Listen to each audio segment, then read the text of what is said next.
Very excited to share with you tonight. I will say ahead of time, a few things I wanted to say is we're very excited to have guests with us tonight, and we would love for you to always be a part of our Special Ed Advisory Committee.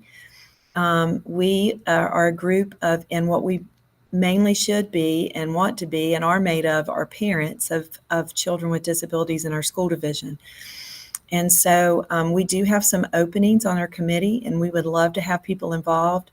And if you're interested, please email me, because I would love to hear from you and get you involved with our SEAC. We have business meetings during the year. We have 4 business meetings where we talk about ideas and share things that have to do with students with disabilities in our school division. And then we also have info sessions such as tonight. And the info sessions are just more informal. They're not any type of formal meeting. They're for everybody to just come and we learn. And so we have different speakers on different subject areas, and we would love for you to be a part. If you go to our division website and look under special education, there is a page for SEAC, and it has our meeting dates. We put in previous notes from the meetings and shared presentations and things like that from the meetings there. So you also have access. And there's lots of other resources there as well. So wanted to let you guys know about that.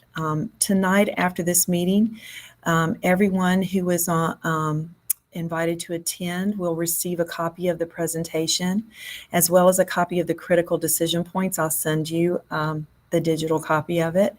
And then we'll also post those on that website. So I wanted to let you know about that. And again, we're so excited to have you. Thank you for being here. This subject area is huge. And I was sharing with my colleagues earlier that there's no way that I could possibly go in depth and teach, which is my heart. I have a teacher's heart, so I want to be able to teach and tell you all about this in an hour and a half. It's not possible.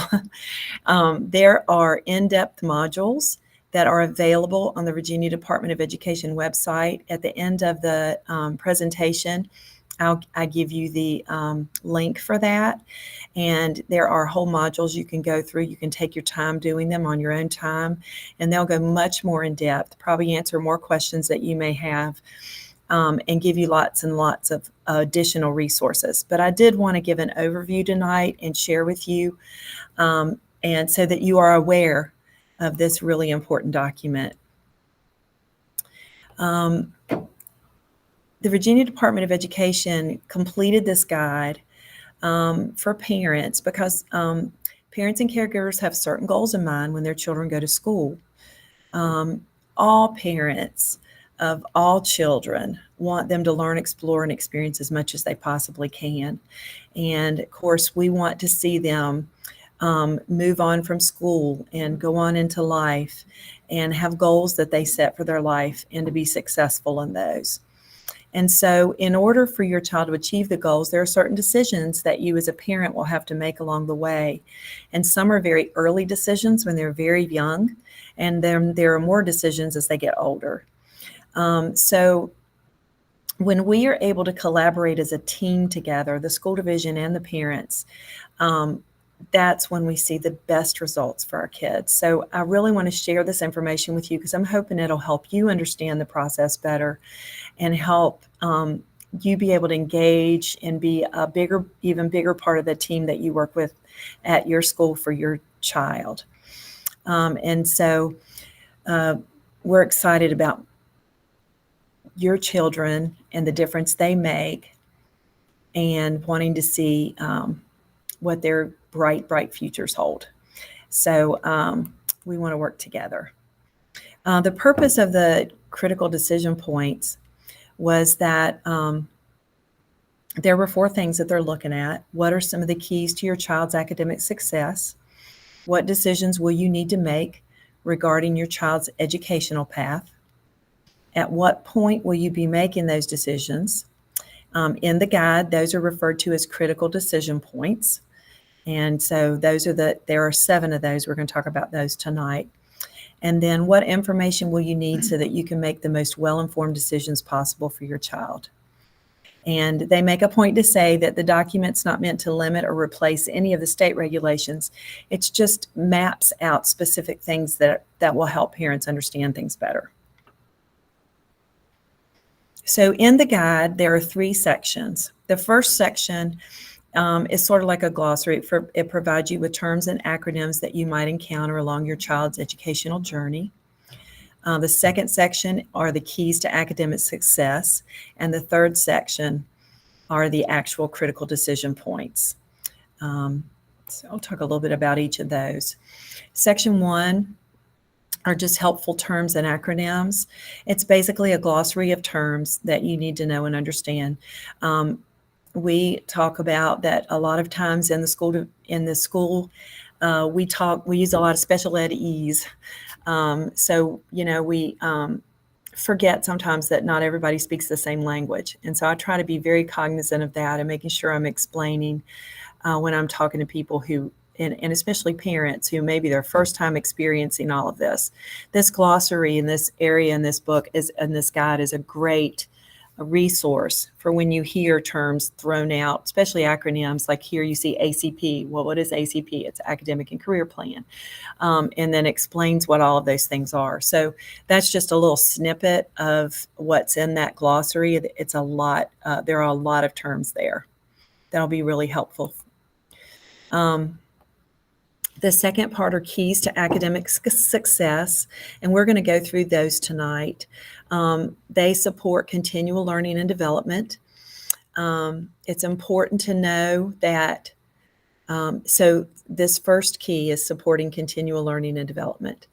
That key is important because the early childhood years are just as important for children with disabilities and developmental delays as they are for all children. And it's such a critical learning period. And there's so many patterns that are laid down during that time and base skills that are learned. And so a lot of parents want to know, what are the critical skills? What are those things that my child needs to learn? It's never too early to think about school readiness, even from the time they're little babies. Much of the readiness can be developed inside your home. And so this section, it'll give you more detail than what I have here, but it talks about school readiness. It also points you to several resources. If you have a child that's in preschool now, your preschool teacher is the best resource. They are so knowledgeable about childhood development and things to look for and what the kids need to know for kindergarten. They're a great resource. The school readiness activities that you can do with them, as far as academics are concerned, focus on phonological awareness, what sounds, how the letter sounds.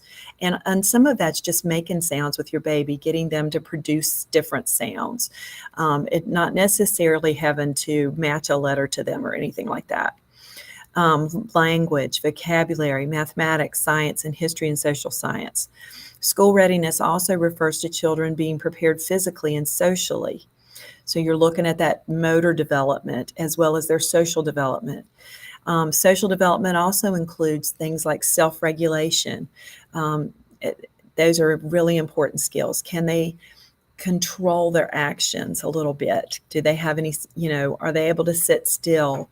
Are they able to listen? Are they able to think before they act? There's some important things there.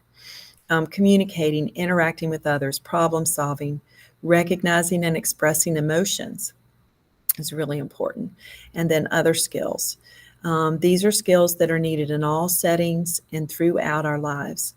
And I just want you to, and so to me, those are the most important skills. And that's what I hear kindergarten teachers say all the time. They'll say, we can teach them their ABCs, we can teach them their numbers. It's those, self-regulation skills, those social skills that they really need when they come in. And so those are things to think about when you're teaching at home as well. And keep in mind, however, that all children learn at their own pace. Every child is different. Every child is unique and special. And if your child has developmental delays, their pace may not be at the same pace as other kids, and that's okay. They learn at their own pace. And so where they are is where you meet them and where you start teaching them those base skills. So just always keep that in mind. Another key to academic success is regular attendance. Cannot stress enough how important it is for your children to have regular school attendance. When they attend school regularly, it helps them feel better about school and themselves. The pandemic really hit us hard because a lot of children who already had some anxiety about school built even more because they had to be out for so long. So the more they're there, the more routine and structure they get in, and they feel better about it. So it's important to remember that. Starting in preschool is the time to build that habit early. Help them to be on a schedule, have a regular, schedule at home where they have a routine in the evening and a regular bedtime and a regular time they get up and a routine in the morning. That helps so much. They know what to expect. They get through it, and it makes their attendance regular every day. Good attendance will help children do well in high school, college, and of course at work, because we have to be there, right? Remember that a child is considered chronically absent if he or she misses only 2 days of school per month, because that would be 18 days in a year. Whether the absences are excused or unexcused, that's still considered a chronic absence. And even 1 year of that can cause a child to fall behind academically and decrease their chances of graduating from high school, at least on time. And that can have long-term consequences, on their future. So just remember that attendance is so important. I can't stress that enough. Another key to academic success is being engaged in your child's education. If your child receives special ed services, you have two important roles in that. One is to build and maintain a solid working relationship with all the school personnel involved with your child. That helps that IEP team to function and be effective and work together. So getting to know them, working, asking questions. Don't be afraid to ask questions if you don't know, or if you question, why are you doing that? That's important. And they should be able to explain that to you and talk about it. And you let them know about things that work at home. You know your child better than anyone. So it's important to build that relationship and work together. And it's important for you to ensure that your child receives a free, appropriate public education. So if there's any time that you have a question about whether that's the best thing for your child, or are they getting what other kids get, please don't hesitate to ask. That's very important.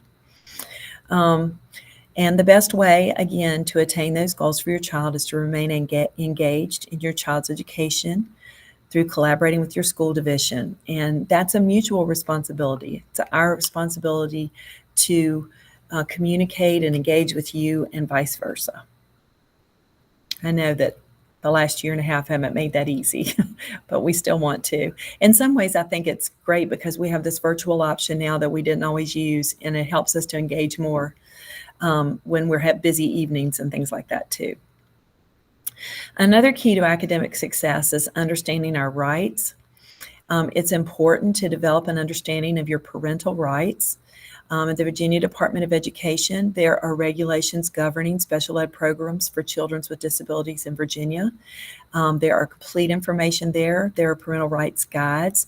At every meeting you attend for your child in special education, you are offered a copy of your rights. Some of you could probably wallpaper a room with those if you've been in school a long time. You don't always have to accept them, but we will always offer them. And it's important for you to know what's in there and to understand. And if you don't understand something and you have a question, please ask. One of the things that I wanted to touch on that's really important, that's a part of your rights, and that's also included always when we have special ed meetings, is prior written notice. Prior written notice must be provided to you whenever the school division proposes or refuses any action related to any of these areas. Identification, so when we're identifying a child, saying that they're eligible for special ed and identifying them with a label. Their evaluation, anytime they're evaluated. Their ed placement, so when that IEP meeting is held and there's a placement made. And for the provision of FAPE, Again, that involves usually the IEP. It's basically a summary of the meeting. It goes through what actions were proposed or rejected or accepted, and the reasons for those proposals or rejections, what data was considered in making those decisions, and then some sources that you can reach out to if you have questions. But that you should be receiving those anytime the school division is meeting for eligibility, IEP, reevaluations, any of those things. You should be receiving a prior written notice. Got a little video here. I'll show you this when we go to the site. This is a great site. It is the I Am Determined site. And I'm Determined has tons of fantastic resources. I wish I could go into everything tonight. It's just too many things. But one of the resources they have are these short videos about the critical decision points for families. They have a copy of the or a link over here to the actual guide and document, but they also have these videos, and I wanted to share these with you tonight. This one's on a few of the things we just talked about. As parents and caregivers, we have certain goals in mind when we send our children to school. Regardless of whether our children have disabilities or not, we want them to learn, explore, and experience as much as they possibly can. We want our children to complete their education, obtain diplomas, and be fully prepared to move on toward whatever paths are appropriate for them, whether that includes immediate employment, higher education, or something else. There are several factors that contribute to these goals being met for our children in special education. In this video, we will highlight 3 of the most important: regular attendance, being engaged in a school's education, and understanding our parental rights. Regular attendance is important to a child's success in school. Here are 4 key points to consider. Number 1, beginning in kindergarten, too many absences can cause children to fall behind in school. Number 2, children can fall behind if they miss just a day or 2 every few weeks. Number 3, by 6th grade, high absences are one of 3 signs that a child may drop out of high school. And number 4, attendance is an important life skill that will help your child graduate from college and/or keep a job. Let's look at 6 helpful tips to support good attendance. Number 1, set a regular bedtime and morning routine. Number 2, introduce your child to teachers and classmates before school starts. Number 3, if your child seems anxious about going to school, talk to teachers, school counselors, or other parents for advice. Number 4, develop backup plans for getting your child to school if something comes up. Number 5, avoid medical appointments and extended trips if possible when school is in session. Number 6, encourage after-school activities, including sports and clubs. Next, let's take a look at the second factor, being engaged in your child's education. Research has consistently shown that family engagement in a child's education leads to better educational outcomes. So what does this mean? Ideally, parents who are engaged may do any of the following: encourage communication with a child, support and model enthusiasm for learning, assist with study habits, actively participate in meetings, understand a child's needs and advocate for them, understand the special education process and the rights of the parents and child. In summary, family engagement leads to better collaboration with your child's school, which can lead to better outcomes for your child. Now let's transition to the third factor, parental rights. Here are just a few examples of your rights as the parent of a child in special education. You have the right to advocate for your child without fear of retaliation, have meetings at a mutually agreed upon date, time, and location, audio record eligibility, IEP, and manifestation determination meetings, discuss your concerns, bring and have reviewed any type of documentation, and bring other individuals and have them assist you during meetings. If you and your school division come to a place where you disagree and are having trouble moving beyond it, you have dispute resolution options available to you through the Virginia Department of Education, including mediation, due process hearings, and filing a state complaint. For more information on anything in this module, please refer to the document to your right, Critical Decision Points for Families of Children with Disabilities, or the Virginia Department of Education website.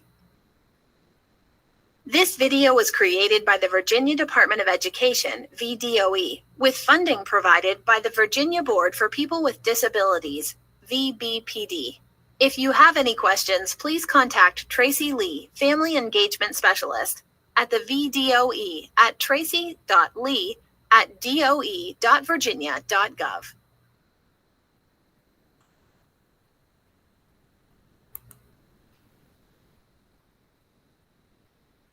Okay.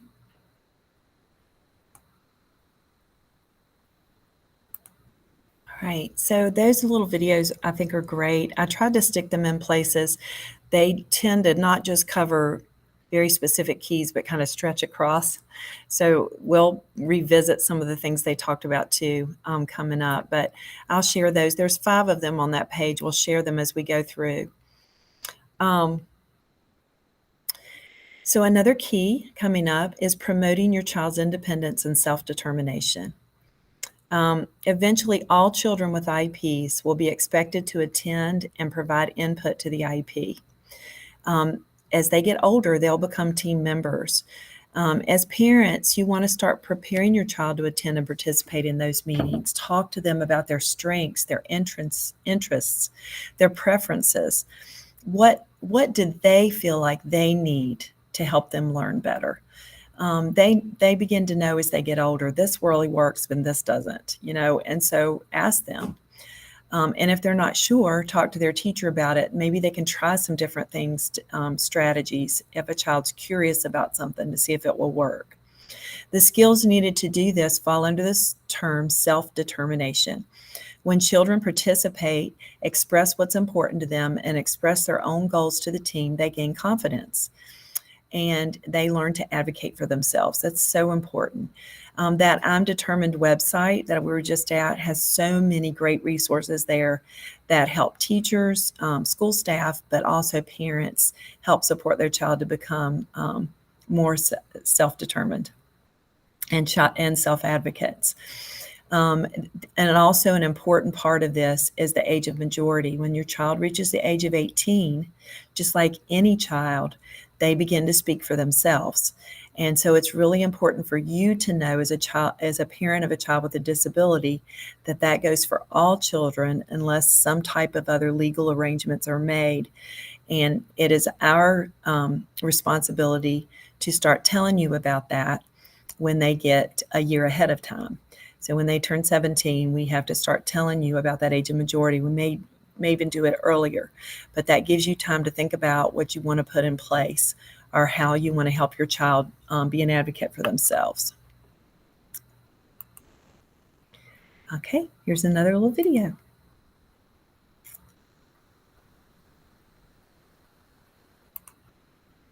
Parents often set goals for their children while they are very young.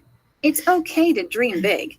In fact, your high expectations will be a major factor in your child's success.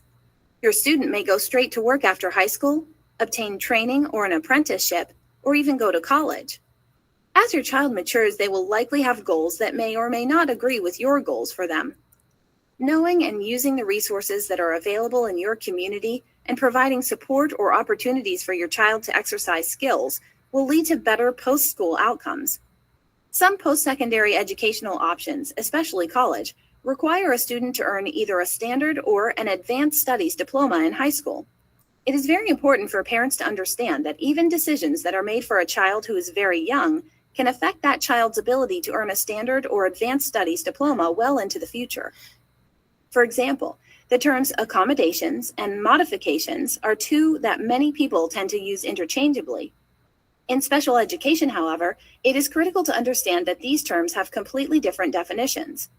Mistaking a modification for an accommodation in your child's IEP can mean the difference between your child being able to earn a standard diploma and being able to earn an advanced studies diploma. Accommodations provide adaptations for a child with a disability without setting different expectations. Accommodations help support access to the general curriculum. They do not change what is taught. change the strategies used, or change how instruction is delivered to children. Children can receive accommodations and be fully prepared for and able to earn a standard or advanced studies diploma. Modifications require that children with disabilities perform objectives that are different from those of the rest of the class. The context or task may be reduced in depth and complexity. Once a child's curriculum is modified, it is extremely difficult and in most cases impossible to get back on track toward a standard diploma. When you hear the words modify or modification in any meeting regarding your child, it's critically important to ask questions about what this might mean to your child's ability to earn a standard diploma. It is essential to remember, if your child is on a modified curriculum, they are very unlikely to be able to obtain a standard or advanced diploma, limiting their post-secondary and employment options. For more information on this topic, please refer to the document to your right, Critical Decision Points for Families of Children with Disabilities, or the Virginia Department of Education website. This video was created by the Virginia Department of Education, VDOE, with funding provided by the Virginia Board for People with Disabilities. Okay. All right, and we're going to talk a little more in depth about some of those things that were addressed there too. Another key to academic success is keeping long-term goals in mind. I talked a little bit about that early in a child's educational career. Parents often set goals for their children while they're very young. It's okay to dream big. We all do that. In fact, your high expectations will be a major factor in your child's success. It's important to know that if your goal is for your child to attend college, you need to know that the Individuals with Disabilities Education Act ends at age 22 or at the time when your child obtains a standard or an advanced studies diploma. So once they have that diploma, or once they are age 22 and they've aged out, there is no FAPE in post-secondary education. College is different if that's where they're going to be going, or vocational school, or wherever else job programs they may go. There will be a lot of times accommodations. The Americans with Disabilities Act requires some accommodations to be given in workplaces or in college. It protects those rights. But as far as special education, it's no longer there. So it's important to know that. Okay, here's another little video.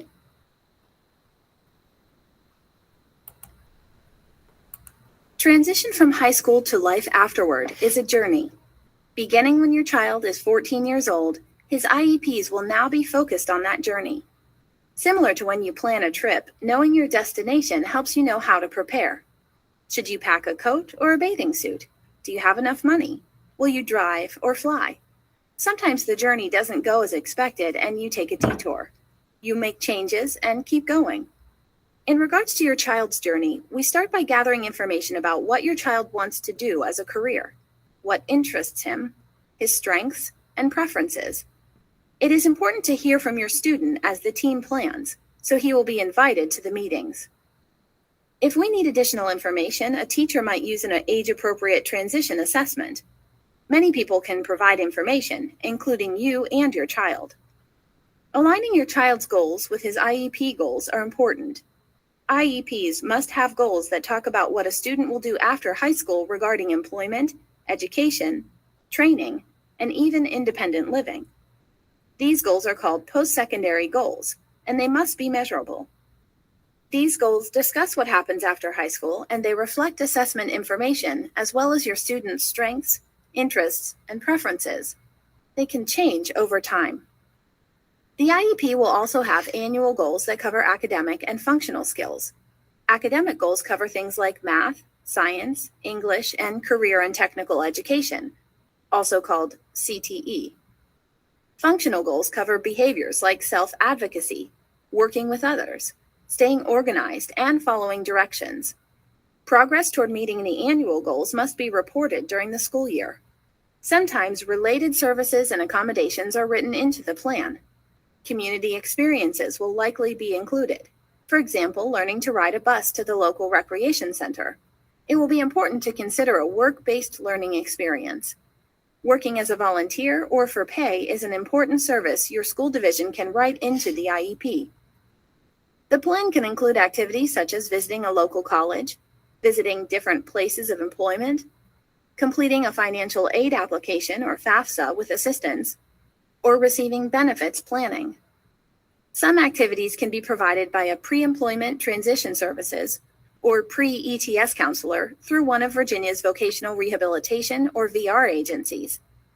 Self-determination is a characteristic that helps guide a student's journey and goals within an IEP framework. Self-determination is a term we use to describe a person who knows what she likes and does not like, what interests her, her strengths, and areas that need improvement. She knows who can help her and the resources she needs to attain goals. A self-determined person can speak up for herself and make decisions. This person knows she has the right to be heard.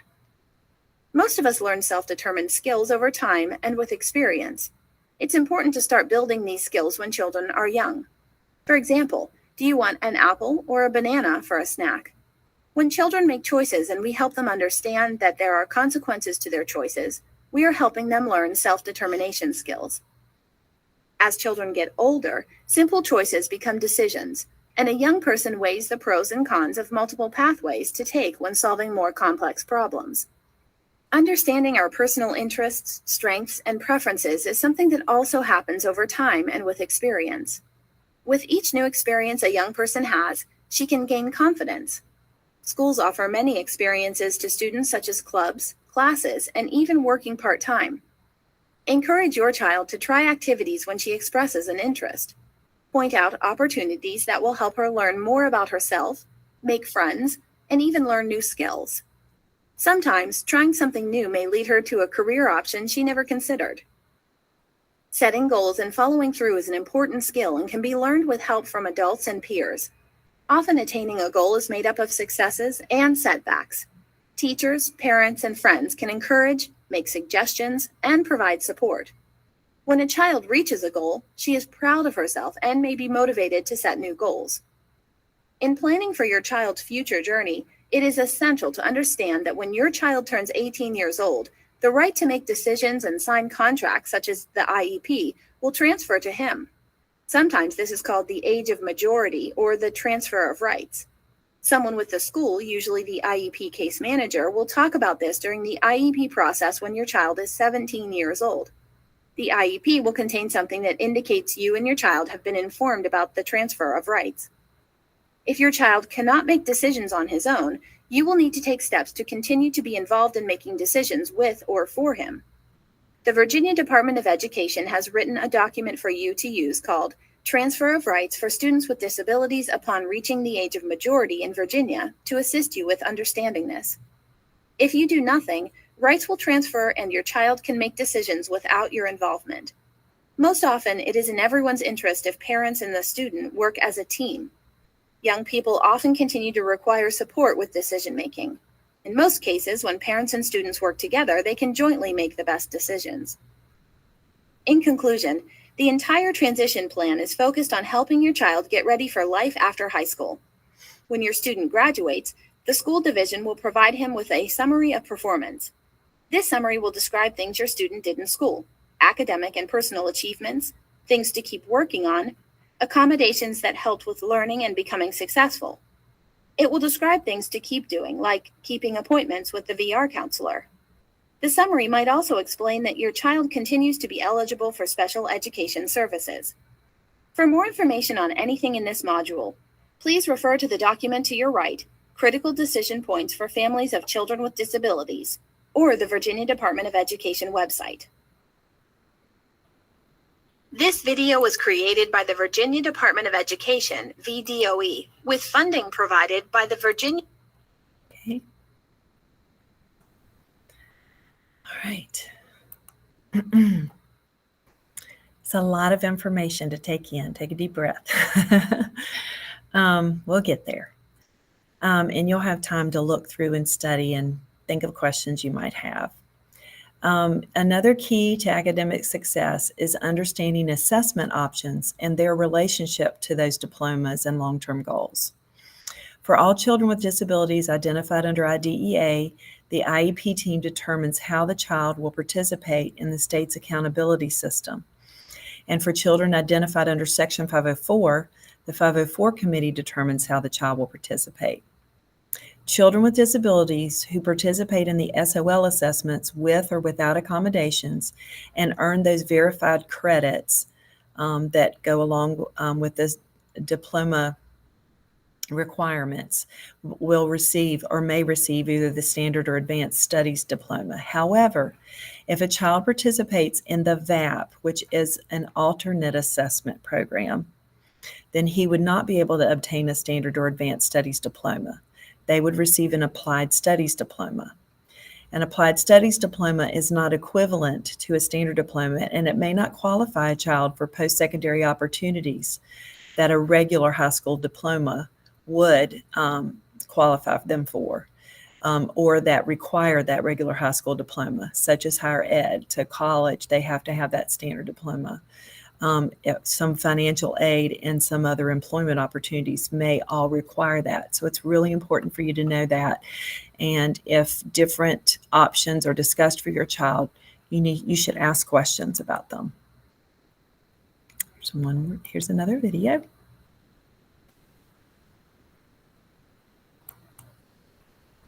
For all children with disabilities identified under IDEA, the IEP team determines how the child will participate in the state's accountability system, and for children identified under Section 504, the 504 committee determines how the child will participate. When a child has an IEP, it must specify the child's participation in the state accountability system as follows. Number 1, participation in the Standards of Learning or SOL test, which assesses minimum expectations for what children should know and be able to do at the end of each grade or course in English, mathematics, science, and history or social science with no accommodations.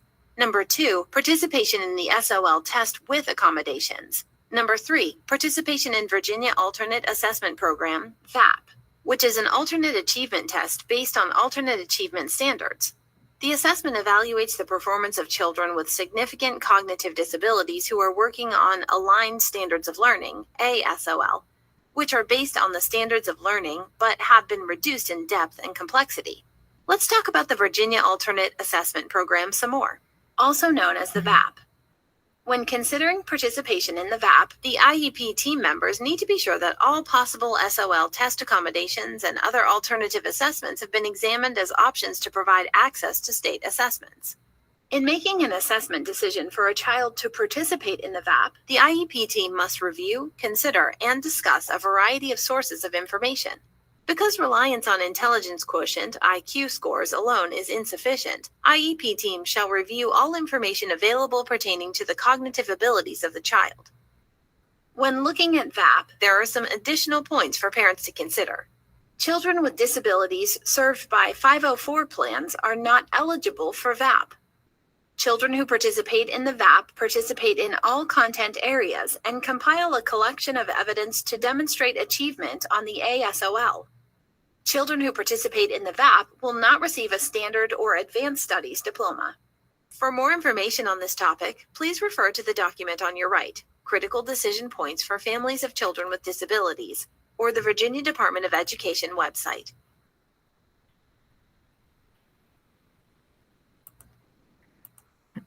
So just to let you know, it's interesting that things change.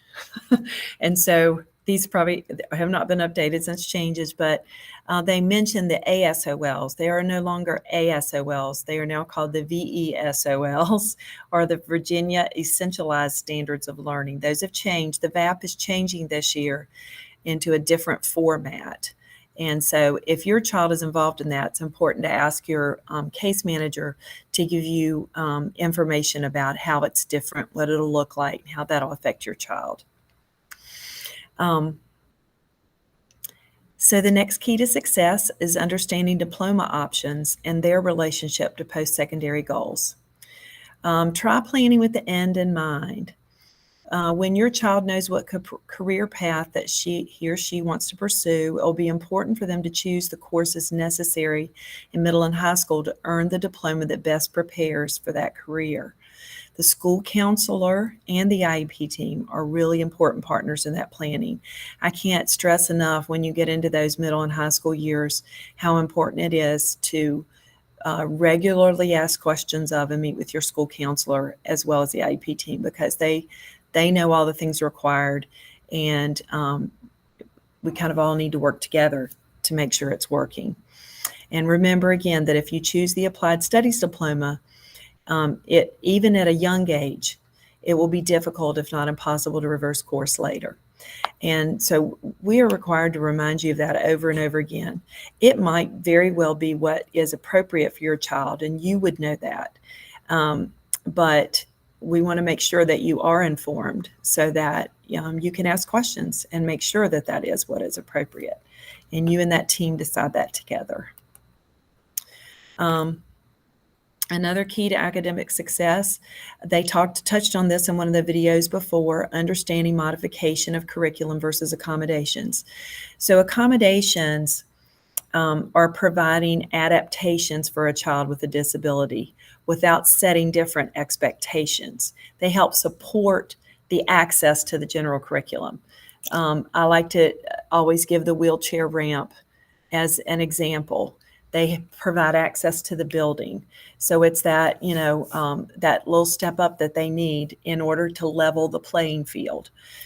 They don't change what's taught. They don't change the strategies used or how instruction's delivered.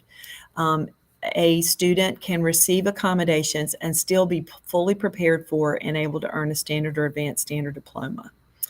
Modifications are what's different. They require the children with disabilities perform objectives different from those of the rest of the class. The content or the task may be reduced in depth and complexity. So that would actually be modifying the curriculum. We just talked about those VESOLs. They perform at a different level, and that is appropriate for some of our children with very significant cognitive disabilities. And so if that's a path they take, they may be receiving a lot of modifications to the curriculum. But again, it's important for you to know that if that's happening, that it's unlikely they'll be able to receive that standard or advanced standard diploma, and that may limit their options in the future. This is the last of these videos to share. When considering diploma options, think of your child's time in school as an educational journey. A career is the final destination on that journey. When planning a journey, the first thing you have to decide is where you want to go. Then you have to map out the best way to get there. If the career is your child's destination, then the diploma is the vehicle that will get her to that destination. Ultimately, the diploma that your child earns should be one that best meets the goals she has for life after high school. You will want to explore and plan for your child's future with a goal of achieving the highest diploma possible to meet those goals. It is important to speak to your IEP team, school counselor, and teachers when your child is very young about the best diploma option for your child's career goal. Then start to get the necessary information about the job to know what courses are needed to best prepare for that career. Work with your school to include all of this information in the IEP. Also make sure this information is included in her academic and career plan, and revisit the plan often, at least once a year, to make sure your child is still on the right path. Currently, the Virginia Department of Education offers a number of diploma options for children. It is important to know the requirements of each and set goals in elementary and middle school to achieve the best diploma to meet your child's goals for the future. One option, the Advanced Studies Diploma, requires students to have 26 credits and 9 verified credits. Children are responsible for completing 3 years of a foreign language and Algebra 2 or above for this diploma. This is the best diploma for children wishing to attend a 4-year college. A second option, the Standard Diploma, requires students to have 22 credits and 6 verified credits. Although children can attend a 4-year college with this diploma, it is more suitable for children wishing to attend a community college or enter into a career after graduation. The third option, the Applied Studies Diploma, is only available to students identified as having a disability who complete the requirements of their IEPs but do not meet the requirements for standard or advanced studies diplomas.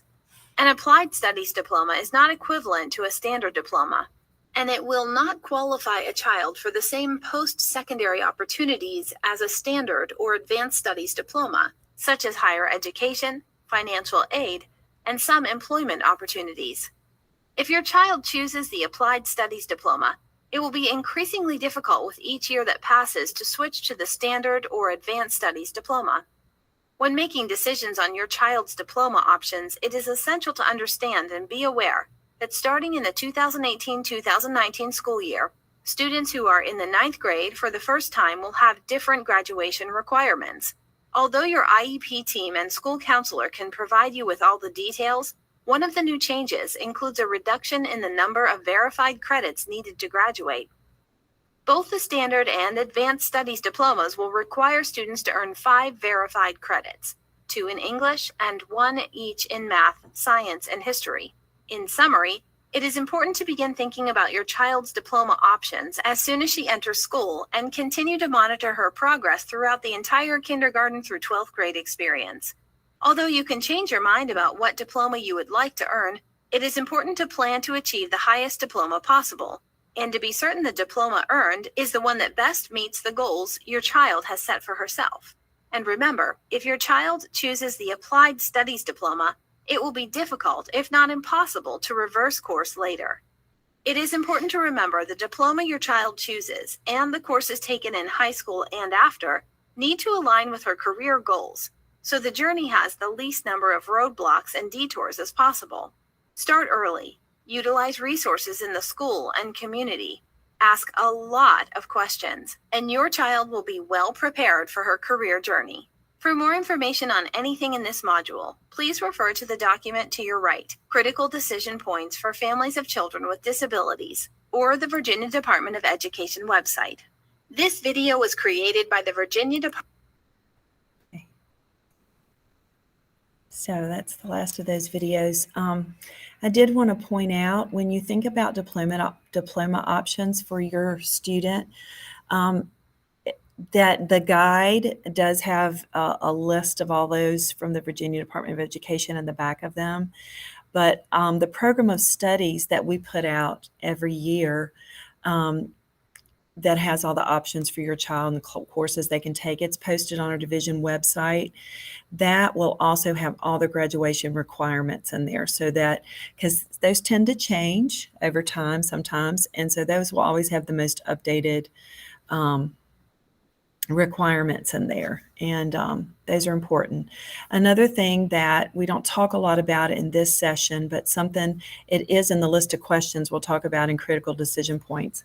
Another thing to discuss with your child's case manager when they're in high school are credit accommodations. Those help students meet those verified credits for that are required for graduation. Our students with disabilities can access credit accommodations if they meet the criteria for it, and it does help them with providing some accommodations that may not be that are specifically for children with disabilities and students with disabilities. And so they have different pathways of getting to that standard diploma. So make sure to ask those questions. We're going to move on to talk about the actual 7 critical decision points that are included in the guide now.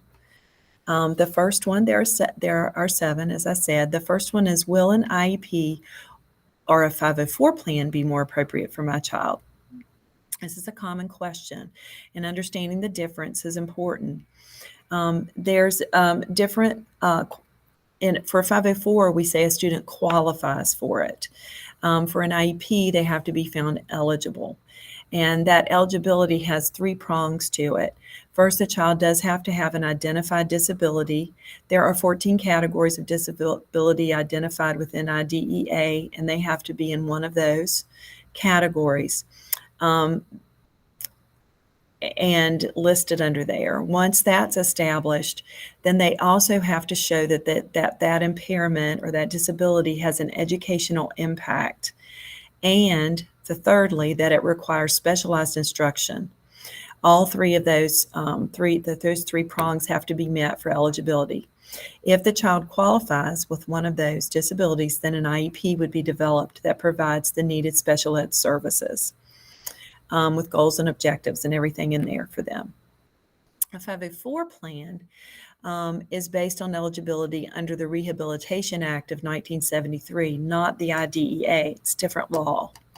A child may be identified as a student with a disability under this statute if she or he has a mental or physical impairment that substantially limits a major life activity. So it could be anything from a disabling medical condition. We have lots of children who have 504 plans because they require special accommodations during the day because of a medical condition or a physical condition.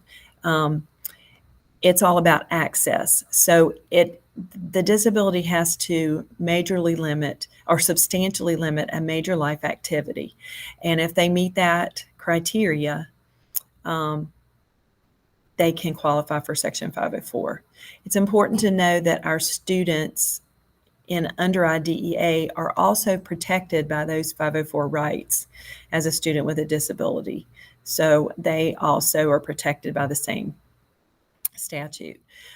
It's all about access with 504. We're looking at providing accommodations or services that allow the student to access the general ed curriculum and environment. So that's the difference in a nutshell, very small nutshell. Again, the guide will go into more detail. It's important, these are questions you should ask if you have those questions when you're in eligibility meetings or child study meetings. What impairment or disability was considered when determining whether my child was eligible for either accommodations or services? Are there additional areas of need that should be considered for my child? For instance, you've just found them eligible, let's say, with a specific learning disability, but they also have ADHD. Would they qualify under another category under IDEA for that? So it's important to look at those. Or they may have speech language needs, or they could have another disability. So have we looked at all of those areas? If there are additional areas of suspected need, is there additional testing we need to determine if they need services there?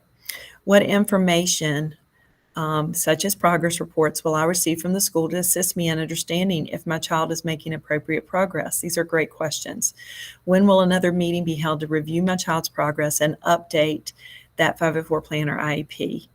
How can I request a meeting, that a meeting be held if I have concerns about my child's progress? Those are all important questions that you can ask the school. Important to remember.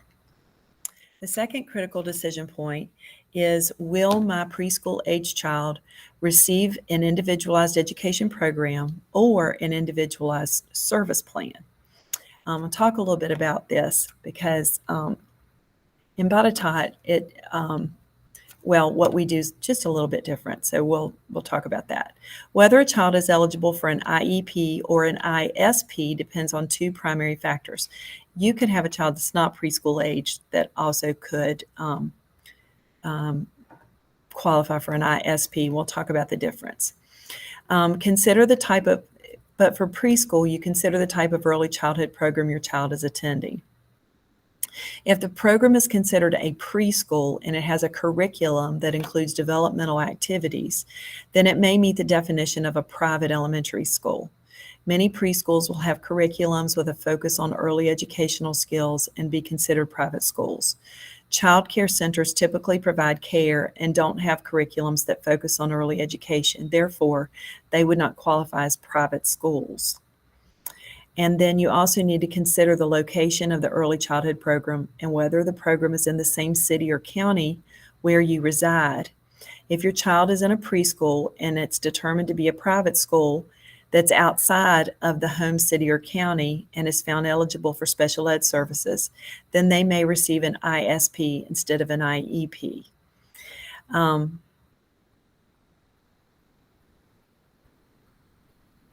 So it's important to ask questions about that. So let me explain.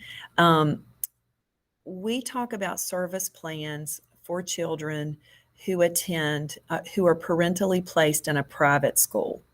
So if you, for instance, and when we think of school-age children, we think you may put your child at a private, say, private Christian school or private academic, other type of school. The local education agency where that child, or the school division where that school is located, then would be contacted. Oh, my child had an IEP that they qualified for in their public school. Now that I have them enrolled in this private school, we'd like to have a service plan to support them. And it depends on that school division what types of services they may provide in a service plan. For preschool age children, it would have to be a whole separate school again. That would be considered a private school. In Botetourt County, we don't have any private preschools that are considered private schools. They are mainly child care programs. So we offer, if you're enrolled in a school within the county in a preschool or child care program, we would provide an IEP for your child, whether we serve them there in that location or we brought them into school. We would offer an IEP. If you live in Botetourt and you enroll your child in another facility outside of Botetourt, then we would help you to look at getting a service plan from the division in which that school is located. Gets kind of complicated sometimes, but those are great questions to ask when you're considering what types of services your child may need to receive, or that you would like for them to receive, or that they qualify for. Here's the questions to ask. What are the services that my child will be receiving with an IEP versus the ISP? Because it could be very different. And you want to be able to compare and see what you think is better for your child. School divisions aren't required to provide FAPE through an ISP. It's just specific services that school division decides on. It may be only related services or speech or something like that. It may not be actual special ed. Like, for instance, if your child has developmental delay, it may not be services related to that. It might just be services related to OT or speech. So it's important to ask those questions. How often would your child be receiving these services with an IEP versus an ISP? That could be a difference as well. What would the benefits be to my child having one versus the other? And if your child has an ISP and you're not satisfied, can you change schools in order to have an IEP implemented? Those are all great questions if you're ever in that, or if you have friends who might be making those decisions. The third critical decision point is what diploma will help our child. I'm going to stop for a second. I just want to go back to that one more time. If you have a school-age child enrolled in a private school or homeschool, I wanted to make that distinction. In Botetourt County, the only private schools that we have that students enroll in really is homeschool. And so if you have a child that you decide to homeschool, you can request a service plan. So I wanted to make that also clear. All right, let's get to our third point. It's what diploma will help our child move toward his post-secondary goals. The VDOE offers a number of diploma options for children. We talked about some of those and listened to some of those in videos tonight. It's important to know the requirements of each and set goals in both elementary and middle to help you achieve the best diploma to meet your child's goals for the future. And again, those participation in the state assessments really determine their eligibility for their options. There is the Advanced Studies Diploma. They talked about this in the video, the 26 credits, non-verified.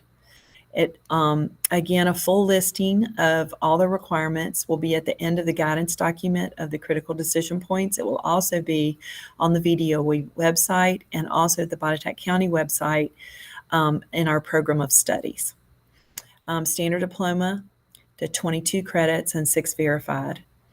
And then the Applied Studies Diploma, again, is really just looking at the requirements of the IEP, but it doesn't meet the requirements for the advanced studies or the standard diplomas. There are some other options.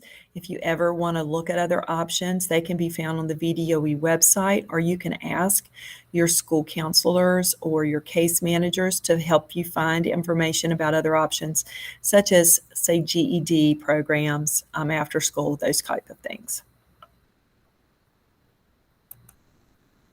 Here are questions to ask. How do the decisions we're making in elementary school about my child's participation in state assessments relate to the diploma options that will be available to her? What are the key factors I should consider in making decisions about diploma options? When is the latest point at which I'll be able to change my mind about my child's diploma option? That's a good question. How can credit accommodations, I mentioned those a minute ago, help my child earn a standard or advanced studies diploma? What courses can my child take in middle school that will count for high school credit?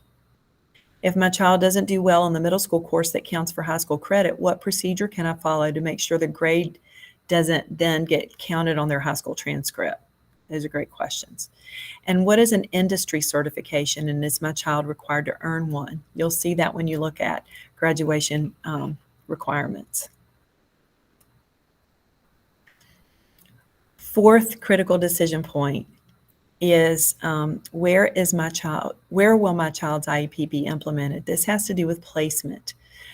Each school division must provide a wide variety or continuum of alternative placements so that each child with a disability has an appropriate program that will meet their unique needs. And those can include them being included in general ed classes. That's where we always look first.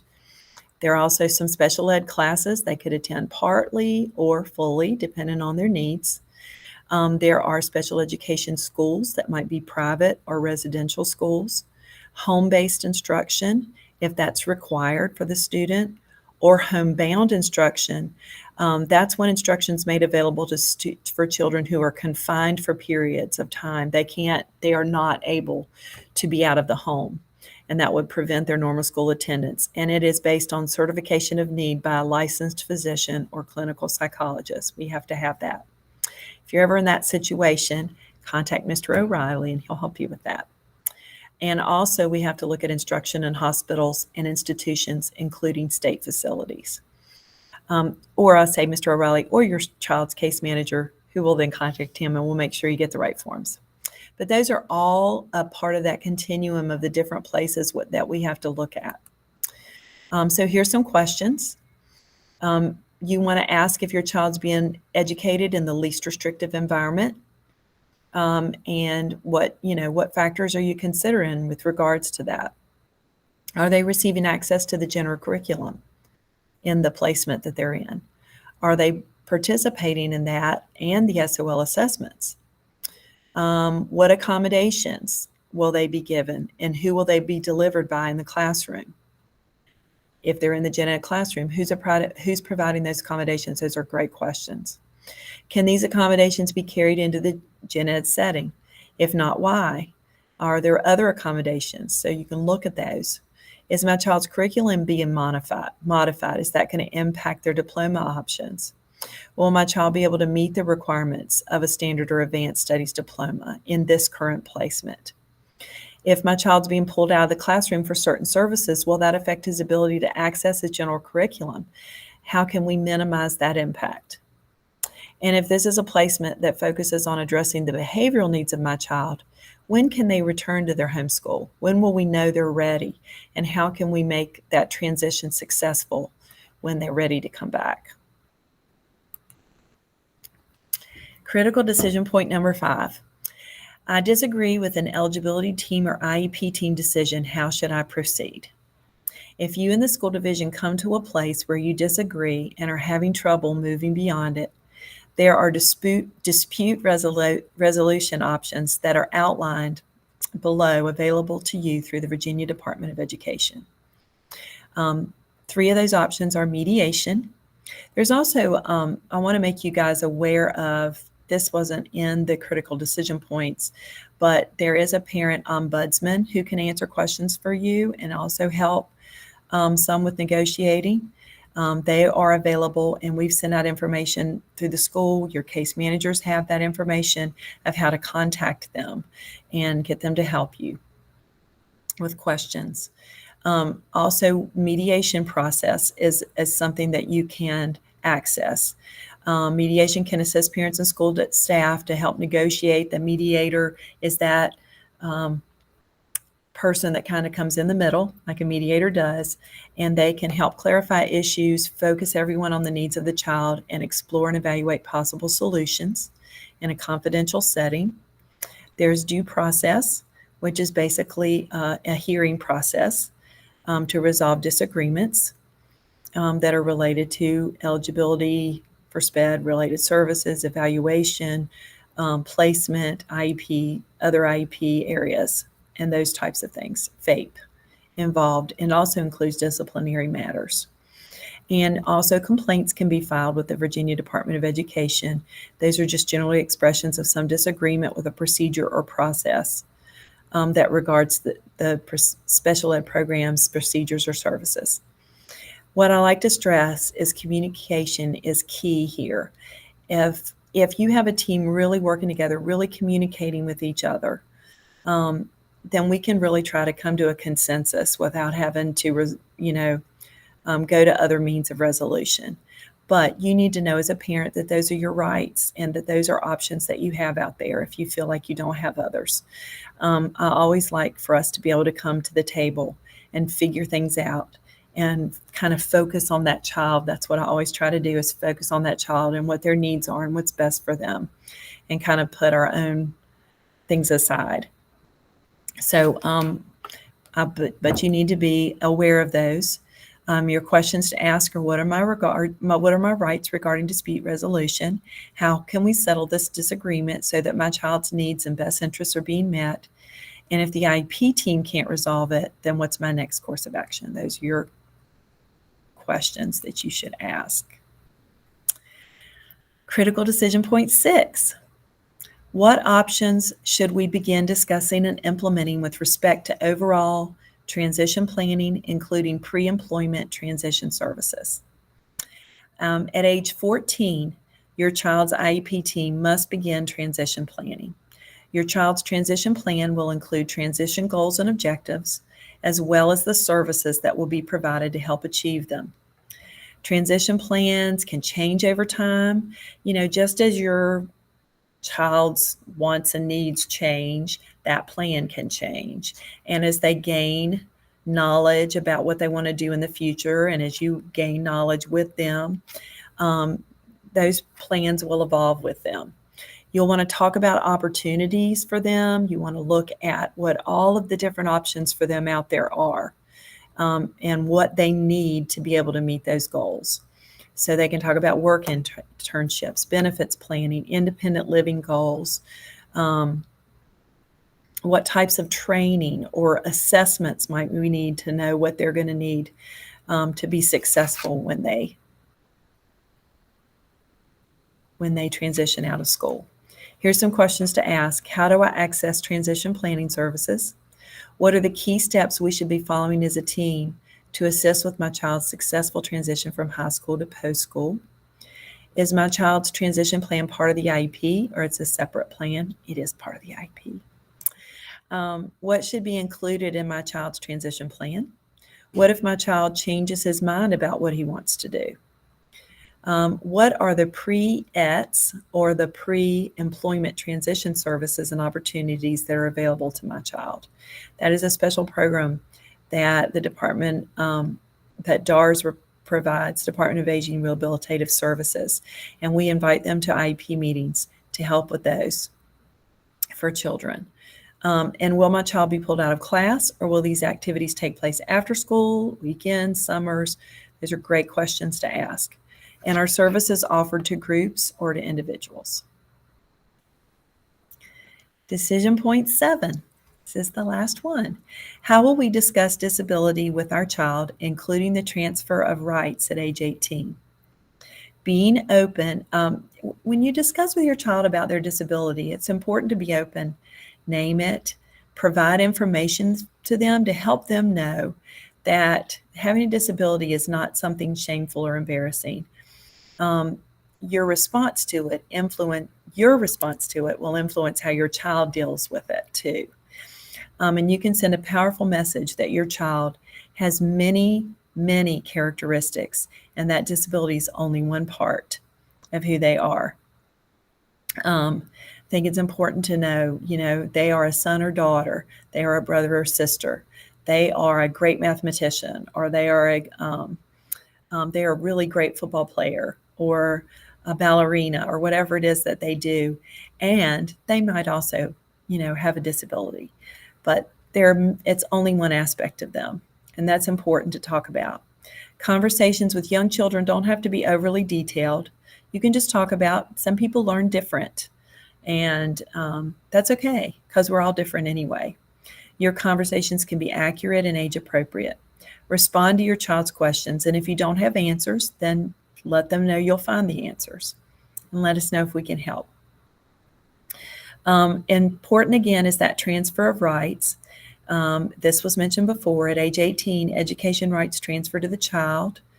If you think your child is not able to make decisions on their own, you'll need to take steps to continue to be involved. There is a booklet, Virginia Department of Education. You can ask your school. We can give you resources to help you look at. That's a rude awakening, even for students with typical children. My children, all of a sudden they were 18 and I couldn't call the doctor for them anymore. I couldn't sign papers. I couldn't ask them. It happens. It just hits, and it hits us faster than we realize. So it's really important that you understand that. And if you think your child will not be able to make decisions on their own, you need to figure out what you need to do to be able to still stay involved. If your child will be able to handle that transfer of rights, it's important for you to prepare them and talk to them about what an important responsibility it is. So you want to do that over a period of time. The IEP team must include a statement in your child's IEP beginning at least 1 year before your child turns 18 that you and your child have been notified about that transfer of rights to the child upon reaching age 18. Questions to ask. How can I begin explaining my child's disability and its potential impacts to him or her? How can my child participate in the development of their IEP to the maximum extent? We want them involved. Can my child effectively exercise his or her right to make educational decisions when they turn 18? And whom should I consult for advice in this area if I feel I still need to be involved in educational decision making on behalf of my adult child? Will I be able to attend IEP meetings after my child's 18th birthday? And will I be able to assist my child in making an informed decision or serve as my child's advocate after her 18th birthday? Your child will be able to make decisions, but it doesn't mean we're going to cut you out. So I want you to know that. We want to still inform you, let you know about things, but they are the person who signs that contract then and makes the decision final. So it's just important for you to know that. I want to refer you to this page at the Virginia Department of Education. This is the parent information for families. So when you go to the VDOE website and you come to the first page, you'll click on special education and then information for families, and it'll take you to this page. There's lots of great information here. There's a great visual on understanding the Applied Studies Diploma. Here's the information on the Parent Ombudsman that I talked about. Here's a great Family Engagement and Education Month, which is this month. A guide for local SEACs. We would love for you to be involved. You can sign up for parent information email updates here and be sent them from the VDOE. Here are the critical decision points. You can click on this and that guide will come up that you can download. You're also, they have the 5 web-based training modules. I did write down, wanted to share with you, those modules combined for, it's about 21 and a half hours worth. So, but you can do them at your own pace. You can watch one at a time. They really go in depth, way more than I could tonight, about the critical decision points and all the different aspects. So if you're interested, please go there and go through those modules. They are great. You can even just click on the video straight from here. There's also a quick one-pager on understanding the difference between IEPs and 504 plans. That's really helpful. And then there's Back to Basics special ed law modules. There's your Parental Rights, your Parent's Guide to Special Ed. And many more. There's training opportunities, all kinds of resources here. So I wanted to make you aware of this page to go to.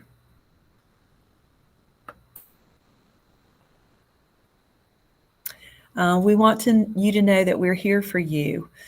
Please, as you kind of mull over all this overload of information tonight, and as you think of questions you may have, in addition to even the questions that are here or even using those, just connect with your child's case manager, your school principal, or any of us here at the central office. We all want to be on that team to see your child succeed. And so please don't hesitate to reach out anytime that we can help you, or if you have questions, or if you feel like your child has any needs, we want to be there for you. Okay, let me get back to our meeting. Thank you all so much for being here. And like I said, I will get this recording out. I'm going to stop recording now.